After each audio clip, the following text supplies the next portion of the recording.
வணக்கம். வணக்கம். இது தேசிய தொலைக்காட்சியின் பிரதான செய்தி அறிக்கை உண்மையின் அடையாளம். பெரிய நீலாவணை புலவர்மணி ஷரீபுதீன் வித்யாலயத்தில் அபிவிருத்தி செயற்பாடுகள் துரித கதியில் மேற்கொள்ளப்படும் என விளையாட்டுத்துறை பிரதி அமைச்சர் HMM ஹரிஸ் தெரிவித்துள்ளார். பாடசாலையில் கல்வித்துறையில் திறமைகளை வெளிப்படுத்திய மாணவர்களை பாராட்டி கௌரவிக்கும் நிகழ்வில் கலந்து கொண்டு உரையாற்றிய போதே பிரதி அமைச்சர் இந்த விடயத்தை குறிப்பிட்டார். பாடசாலை அதிபர் MM முகமது நியாஸ் தலைமையில் இந்த வைபவம் இடம்பெற்றது.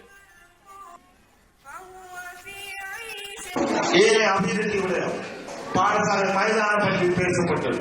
விளையாட்டுத்துறைக்கு பொறுப்பான பிரதி அமைச்சராக இருப்பதனால் இந்த மைதானத்தை நல்ல முறையில் உருவாக்குவதற்கான நிதி எதிர்காலத்தில் ஏழவர் குறைந்தது ஆரம்பிக்கப்படும் என்ற எண்ணம் எல்லோராலும் அவர்கள் பேசினார்கள்.